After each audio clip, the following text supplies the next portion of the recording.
Good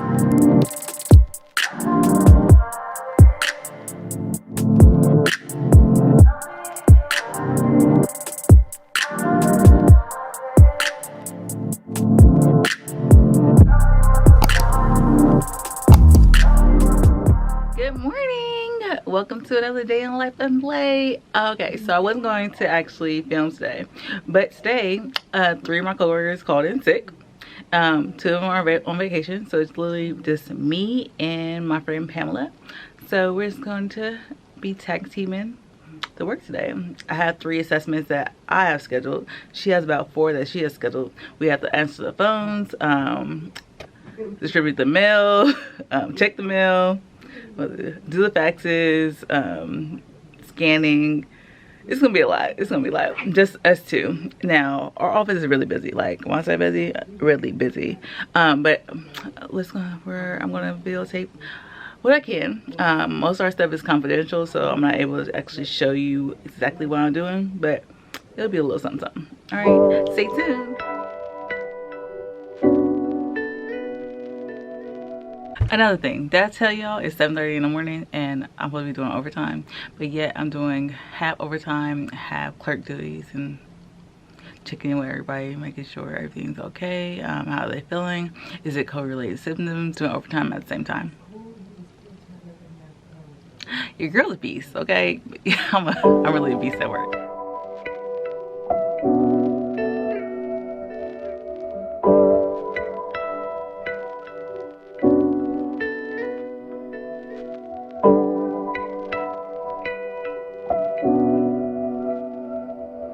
Okay, y'all, it's been hectic up in here. Oh my gosh. So it's now 2:25. I'm just now about to eat my lunch. Remember, I've been here at work since I think 7:15 a.m. So I'm just about to take a break, eat my lunch. I am a social worker and I work for basically like this program that helps out people with disabilities. They can be like age, like older than 65, or they could be younger people, and we have a lot of kids. So it could be mental disabilities or physical disabilities. We have a lot of clients that have both or one or the other. And basically we give out this service that helps them get a person to care for them in their home. So in case they are stuck in rehab or a nurse facility and they're saying, oh, they need help at home in order to stay safe, then we make sure they get that help. And there's a lot of people on this program, so therefore we have a lot of calls. So basically we go inside their house and evaluate them, what they can do and what they cannot do, and we see where they need the provider at. Like, so say somebody is able to make like cereal, sandwich, but they can't actually make meals, then okay, we give the provider money or hours to make their meals every day. So stuff like that. Like say if they can't walk, say if they're wheelchair bound, and then say what else? If they can't walk and they're wheelchair bound and they're not able to push themselves, then they have a provider that has to push them around, right? So we give the provider hours to push them around at home. And out of home, because they need to go to the grocery store, cleaners, bank, you know, whatever you need, doctor appointments. So they basically are paying for somebody to assist them so that they can stay in their house safely. So physical disabilities, easy to do that. Mental disabilities is it's more of reminders, helping them stay safe, make sure that they do not engage in dangerous activities. Like for instance, we have some people that have autism that can't conceptualize like what's actually to do. So we have people that are providing for them that basically tell them what to do all day long. Like, okay, do this, do that, don't do this, don't do that. So it's not more like physically helping them, but actually just like reminding them like, okay, this is how you do it safely. This is what the next step is. So things like that. But yeah, that's social work. I'm so tired. I'm about to eat, continue to answer phone calls. I have to go through voicemails. So 3 people aren't here. So that's 3 people's voicemails I need to check and then call their clients back, answer their problems, and then yeah. Today's gonna be a long day. Plus I'm doing overtime. So see y'all later. Bye. Good morning. So today I'm showing you guys what I do from home as a social worker. So we're going to definitely clean up this desk because this desk is a mess. I have 2 clients today. I have a whole lot of phone calls because yesterday, I told you before, we had an all staff meeting. So we were basically like at a conference and I was not in the workplace. So I had 9 voicemails when I checked my voicemails earlier.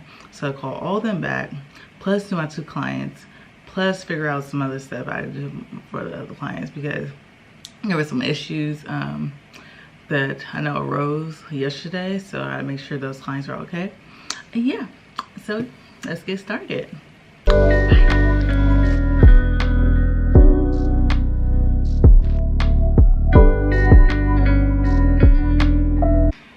The first thing that you want to do before you start a new case or talk to a new client is you want to research about their past history.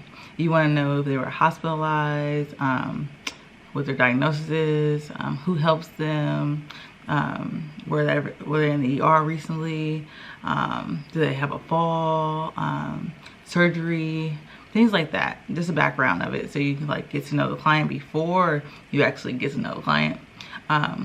When doing that, you can compile resources for them that'll be ready for you to actually refer them to if they need more assistance, okay? And then while you're talking to them, you're just gathering more information about them, their family history, their mental history. They can say like their mom died and like you're like, okay, like do you need more time? Do you want to schedule a different time, do your assessment? Do you need support there? Like you kind of get a whole background of them. And then from that, you reassess them or assess them. Reassessment is like an annual thing and you already have services. And assessment is when you just initially meet them and you give them resources or hours. Yeah. So that's just one thing about being a social worker. You always want to research on your case before you actually do your case. It sounds stupid, but a lot of people don't research. For instance, if you went to the doctor, you would think that the doctor would research your case or your history about the problems you're having before you go inside the office. But doctors aren't, they don't have time for that.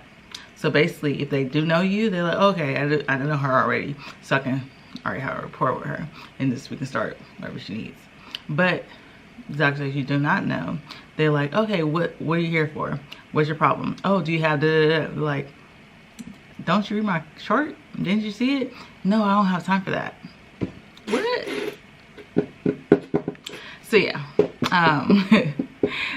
you want to always review your person or people that you're helping before you actually call them or assess them, because it can save a lot of time and effort. Just ask them questions that they already think that you know, and you should know because it's all up in the notes, their file. Made a vegan dip. It has vegan sour cream, mango salsa, corn salsa, guacamole, and refried beans. Okay, now it is 5 p.m. and we're about to do overtime, and then let's clean up this desk because this desk look a mess. Okay, and then I'm gonna cook dinner, and then that's my day. So how did you guys like being a social worker for the day? You like it? It's pretty cool. Everybody else I talked to is really doing good. Had no hospitalizations today. Yeah, just saw 1 death, and then that was everybody else about okay. I have a whole lot of people in the hospital right now because of COVID, so nobody was admitted today or discharged today, but I do have to check on my people that have COVID because COVID can make a lot of people that already have disabilities or are sick even more sick. So I want to make sure I check on that, make sure everybody has oxygen, respirators, CPAP machines, that's for sleeping, nebulizers, inhalers. Make sure you always check up on people that have COVID, because COVID has long-lasting symptoms. So even though they were okay a week before they had COVID, COVID may have put them on oxygen dependent, may have lingering symptoms as weakness, soreness, things like that. All right, but without further ado, let's clean up and I'm out. Bye.